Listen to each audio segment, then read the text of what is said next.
Hey guys, happy Friday. This might be coming out on Saturday. Happy whatever day it is. So, again, this week it's going to be kind of a recollection of some of the stuff that I've been thinking about, which was first seen on Substack or on Twitter. That's where I kind of post my quick little thoughts. So, start off, bravery isn't about charging in fearlessly. It's about charging in despite that fear. I think we sometimes confuse ourselves and think that the people that we look up to, our heroes, our idols, that these people are almost inhuman, that they don't have any fears, that they don't have concerns and anxieties. And that's just simply not true. We need to remember that these people that we look up to were people just like us. They started at the same spot as us. And they had fears, they had worries.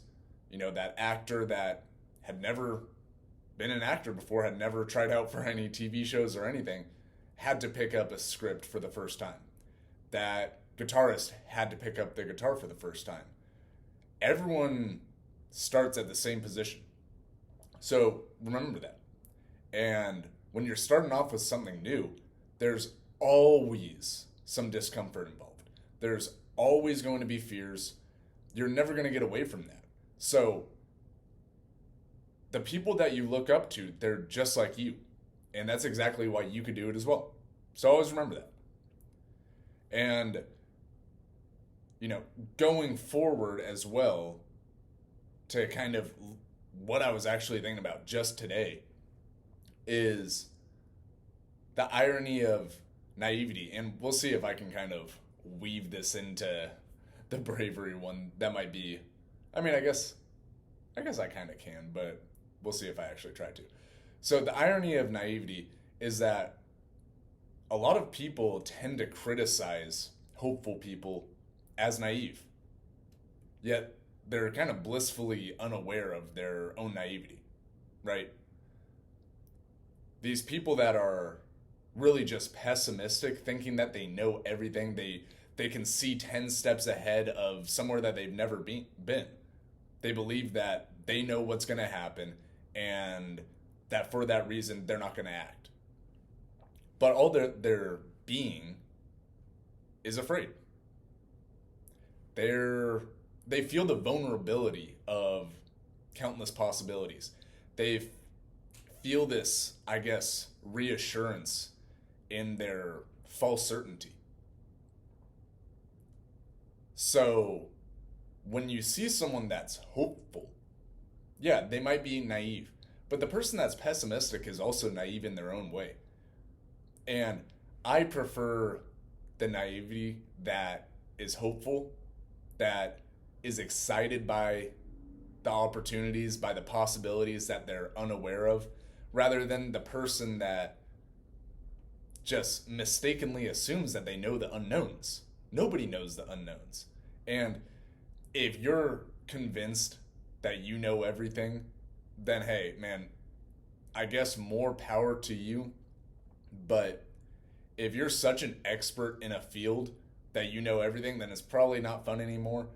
But the expert in whatever field also understands how much more they always have to learn. You're never going to be perfect. You're never going to have complete knowledge of anything. So don't look at naivety, lack of experience, or any of these things as like a bad sign. You know, it might be a bad sign if your doctor has zero experience. But when you're just starting off at something, you're just beginning, you're just trying, yeah, it's okay to be naive. You know, look at that and say, man, I have so much potential within this realm. Oh, you've never picked up a baseball before, a basketball before. Yeah, you're naive in that sense, but you have so much potential that you're unaware of. So many skills that you have left to refine. So much room to grow there. So, yeah, be naive, but be a hopeful, naive person. Don't be that pessimistic guy that is blissfully unaware that they're unaware.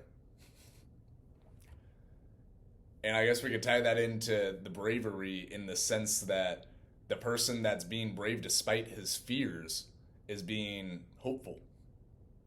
They have gaps in their knowledge, they have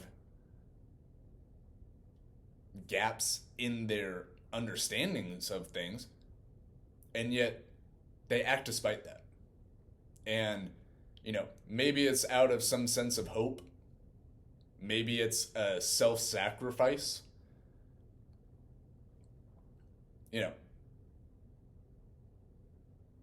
I guess to be hopeful as well is kind of a brave thing. It's very easy to be pessimistic. It's so simple to just water everything down, to write off anything, to always see the bad. And it's also, it feels like this safe way of thinking, but it's not, because it stunts your growth. It stunts the things that you open yourself up to. It doesn't leave room for opportunity. It literally closes you off. So it's brave to be hopeful. And actually, going back to that brave topic, there's a little bit more to be said there as well, because this is also a thought that I had earlier, that I remember back when I was a kid, back when I was in high school, you would get around these friends that weren't necessarily the best influences, or these people that were kind of hooligans. They were kind of troublemakers, and they would try to push you, like peer pressure you into doing something, and they would try to act like you're a coward if you didn't do something that you know that you shouldn't do. Like, yeah, hey, you're not a coward for not being peer pressured by your dumb friends to steal from CVS, to whatever, try doing something that you shouldn't do, break into that car, take that drug. Like, you're not a coward for that. And actually, you're a coward if you give into that. Because the brave option there is standing up and saying, no, I don't care. I'm not going to do that. I know that's a fucking stupid thing to do. And yeah, don't convolute that as well. I hate when people try to act like you're soft or something for doing something that you don't want to do and that you know is wrong.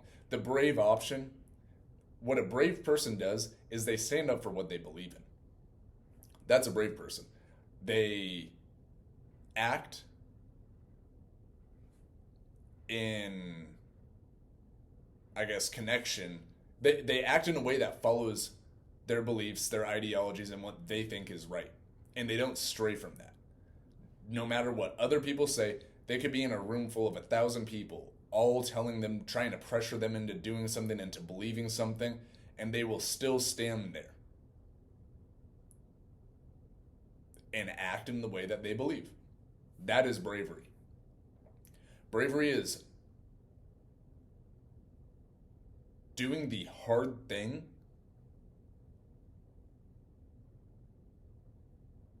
as long as you believe in it. If you believe in it and you stand up for it, and it takes some courage and some fear, or you have to overcome some fear, then yeah, that's bravery. It is always standing up for what you believe in, no matter what other people are trying to say. And to connect this to the next point, this also requires some bravery. The life you want is on the other side of a few experiences that you're too afraid to have. We like stories of brave heroes because they took action despite the fears. So be brave. Face your fears. Become your own hero. And it's true. The things that you want are likely just a couple actions away. But they're being blocked by these obstacles that maybe you're too embarrassed to confront. Maybe you're too embarrassed to go to the gym. You think that you'll look funny, you'll look goofy. You're afraid of trying to skateboard. You don't want to hurt your ankle or your elbow. Who knows what it is? You're afraid to start that business because you don't want to lose money. You're worried about how other people will perceive you if your business fails. It's like all of these things that we want but never act on. The reason that we don't act on them is because there's some sort of fear there. There's something impeding us. And it's normally not even external. Like, or hold on. The thing that we fear is external. Most of the time, what we're afraid of is how other people are going to perceive us, not the actual failure itself. And so I think separating yourself from that is a big part in overcoming your fears and getting to the life that you want. Because at least when I look at myself, the things that I'm afraid of and that I have in the past kind of avoided taking action on, it tends to be because I get worried of how other people will perceive me. That, oh man, if I do that and I fail, I'm going to look so stupid. I'm going to be so embarrassed. But when you when you look at that, the fear there isn't the failure. It's how you're going to be perceived because of that failure. And so where I kind of overcome that and flip it is I realize, man, from this failure, I'm going to learn and grow. And yeah, I might look like an idiot in the short term. But if I do this for long enough and I fail at this enough times, I'm going to look awesome when I do it. I'm going to be so good at this thing. And all the people that I was worried about, it doesn't matter because I got better. And that's what it takes. You don't laugh at someone because they're starting something new. And if they do, hey, that person's a loser. Like, seriously. If someone's laughing at you because you suck at something that you just started trying to learn, that person's a loser. Who cares? Like, we're not middle schoolers, we're not high schoolers. Who cares what other people think? Do what you want to do. And if you're a high schooler or anyone who's listening to this that, still fears judgment of other people, it doesn't matter in the long run. I know that we think that the people that we're around right now, that we see daily when we're in high school, that we see consistently when we're in college, we think that, oh man, I can't do this because I'm going to be so worried about how that person perceives me. That person might make fun of me. This group of friends, they might start talking about me. That other group might, talk shit behind my back, whatever. Dude, these people aren't going to be in your life. That's the harsh truth. Most of the friends that you have in high school, you're not going to talk to. Most of the friends you make in college, you aren't going to talk to for very long neither. People rotate in and out of your life constantly. And as you grow older too, that group that you have consolidates more and more and more. Less people come in. So yeah, don't worry. And I kind of see it now too. It's still so funny that when I get a little bit concerned of how people are going to perceive me and the things that I do, I am never concerned about the people that I'm just meeting. When I'm just meeting people and I tell them all the stuff that I'm doing or, I show them who I am, I'm not concerned at all. Because I love who I am now. But for some reason, when I think back to people that were in my past, those are still, for some reason, the judgments that I'm a little bit embarrassed by, that I worry about. But it's I just rationalize. It's stupid. Who gives a fuck? Right? I can't let these people that aren't in my life affect me at all. And even the people that are in my life. I just need to do what is best for me. And that's what you need to do too. Who cares what other people think? So overcome your fears. I mean, just face it. The things that you want, it's going to take some suffering. It's going to take some pain and hardship that you have to overcome. But it's so worth it. Because that little bit of fear, that little bit of pain, it transforms you. It grows you. When you consistently take on difficulty, when you face that hardship, those challenges, and you always work to overcome these obstacles, man, you just grow. And you grow exponentially, and nothing can stop you at a certain point. It's a spiral upward. It's like the snowball effect, where people say like, oh man, my life's snowballing out of control. Yeah, well, my life is snowballing in control and in the direction of positive growth, all right? So, seriously, stop worrying about what other people think. Stop worrying about your fears. You don't actually care about failure. You're not actually afraid of getting hurt. Maybe you are afraid of getting hurt. Grow up. But most of the time, you're just afraid of what other people think. Confront those fears and overcome it. And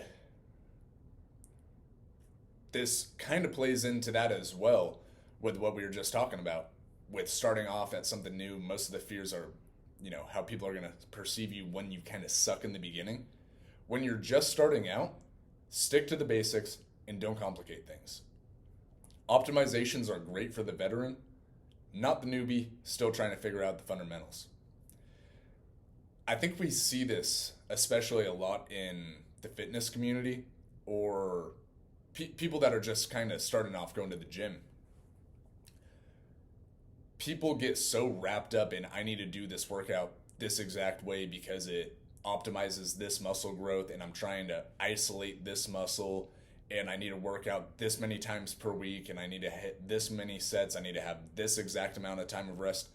When you're just starting off, just get in there on the most simple routines, push, pull, legs, whatever. And learn the form at its basic level, and then as you go, you grow. Those optimizations that you're seeing these people on YouTube post about, on Instagram and whatever, TikTok nowadays, those optimizations are good, but 95% of the growth, 90% of the benefits comes from just the fundamentals. Those optimizations, maybe each one adds not even 1%.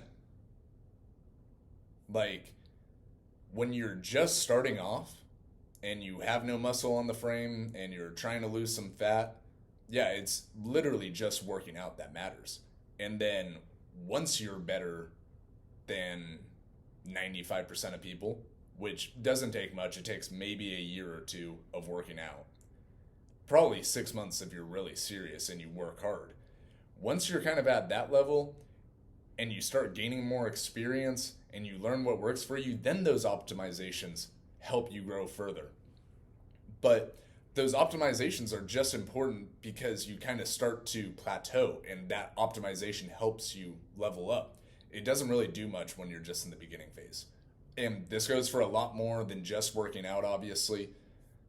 You wouldn't start playing the guitar and then try to learn the hardest chords, try to learn a super complex song, just like I wouldn't hop on the piano and try to learn whatever that Interstellar song is. I don't even know if that song is hard to learn, but the point is, you don't just hop into things and then start focusing on, oh, I need to do this perfectly. No, you need to learn the fundamentals. You need to learn the basics. So stick to the basics. Eventually, you'll also learn those optimizations yourself.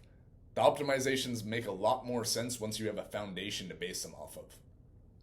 And that kind of reminds me of this Jordan Peterson podcast or talk where they were talking about why knowledge is so important and why rules are important too. And they were like trying to say that it's these absence of these rules and information that allows this creativity. And Jordan Peterson was like, no, what allows for this abstract high level thinking is precisely the rules and the fundamentals, because once you learn the fundamentals, you have so much knowledge to play around with. Once you understand music theory completely, you can start to play with it more. You can start to kind of critique things. Say, normally we see this pattern, but I'm going to try going about it that way. I don't know anything about music theory. But just like how as you grow older, your writing becomes more and more refined, your style of writing becomes more mature. You begin to know how to better flesh out your ideas, articulate your viewpoints. You don't know how to do that when you're a 6-year-old jumbling mess. And I think Jordan Peterson even talks about how your vocabulary is so important to how you articulate yourself. For example, we are very complex, and we need to articulate that. The problems that we face, the emotions that we feel, the wider our vocabulary is, the more ways that we can kind of demonstrate things and paint pictures with our words, the better we can explain how we're feeling, explain our viewpoints to other people. And I think the way Jordan Peterson put it was, when you're not articulate, when you don't have a good vocabulary, you're just kind of this jumbling mess of emotions that can't fully flesh out why they feel this way, even to themselves. That's kind of the weird thing, is you can't even do to yourself. Not only can you not explain to another human being how you're feeling, you don't even know why you feel this way. So learning and growing your mind, it's so important to understanding yourself and understanding things at a more complex level, which allows you to have more play with it. So really focus on the fundamentals, nail that down, and then start driving home the optimizations. And along the way, you're going to learn the best optimizations for you.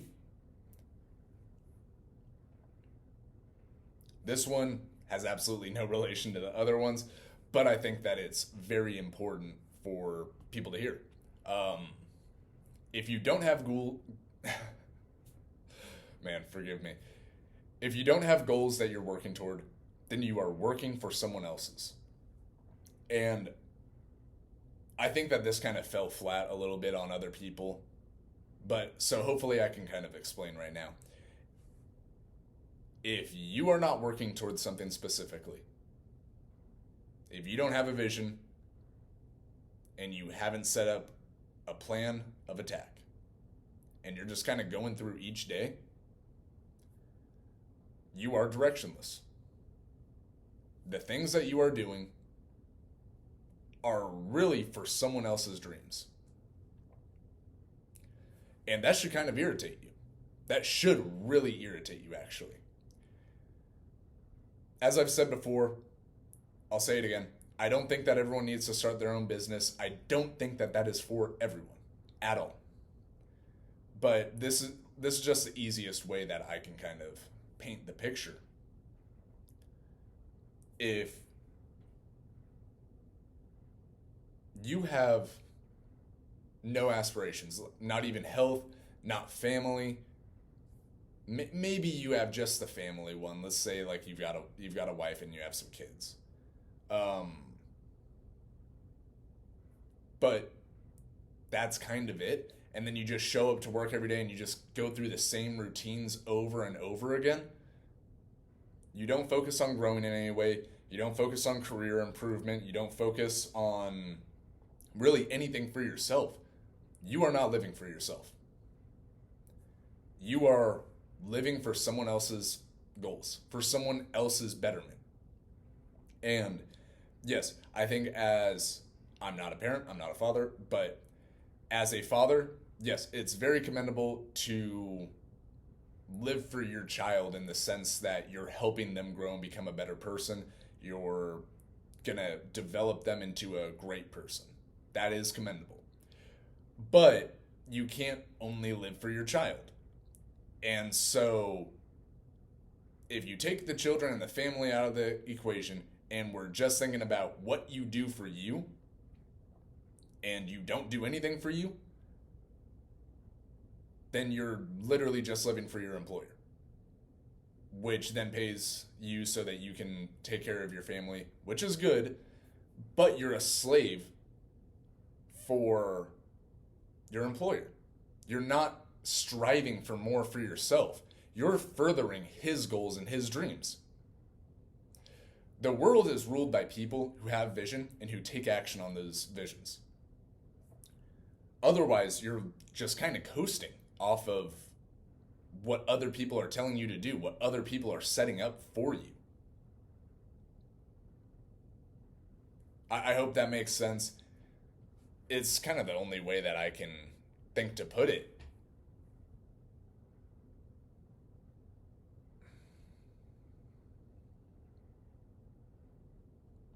You're just listening to someone else. It's even worse in a way than like living for your parents' dream for you. You know, for example, if your parents wanted you to be a doctor and maybe you didn't want to fully be a doctor, but like you're like, you know that it's a good career, and so you set out on that path and it is your goal. You continue working towards being a doctor, and you know, you do that. I don't know how to put it. Anyways, you have a goal in mind and you're moving towards it. But when it's someone else's like job, someone else is employing you, and that's all you do. You just show up there and you get told what to do, and then you leave work.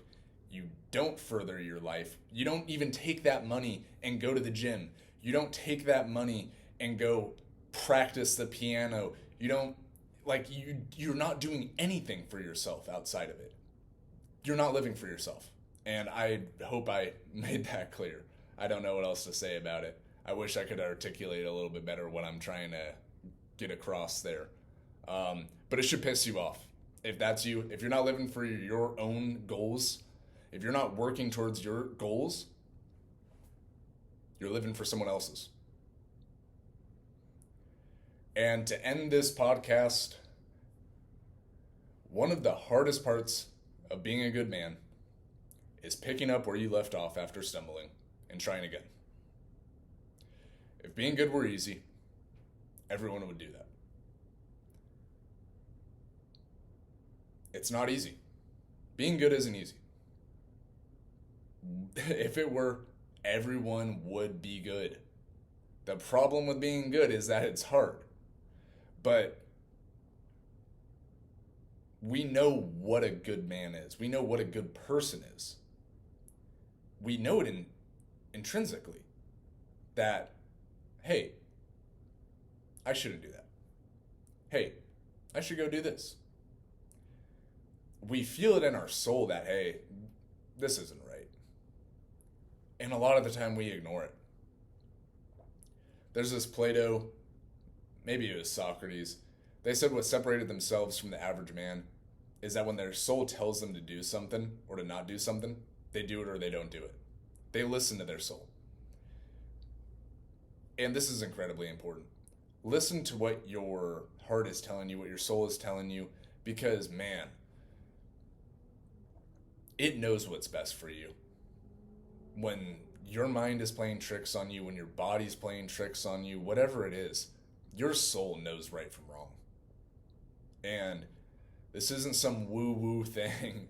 Like, you feel it in you too. It's that unconscious portion of you that's like clawing at you saying, man, stop. This isn't right. Listen to that. But even when you do stumble, even when you're trying so hard to be good and you fuck up, you snap at someone, you break promises to yourself, you skip a workout, you who knows what it is, you're just a dickhead that day. Yeah, you made a mistake. We all do. Even the best of us makes mistakes. The best of us is sometimes a not good person, a bad person. But what makes them a good person is that they get back up, is that they keep trying to be good, no matter what. And that's what it takes, is even when you're down, you realize, I still have room to grow. And that's good. You're always going to have room to grow. So, when you stumble, get back up and realize, man, I got more work to do. I could be better. And that's awesome. It means that you're not at your limit. So keep trying to be better. Keep trying to be a good man. Thank you all for watching. I really appreciate it. Follow me on Twitter and Substack at Josh Cerejo, JoshCerejo, and joshcerejo.com. Like and comment, subscribe to this YouTube channel. Really appreciate everyone that interacts. Thanks, guys. Have a good night.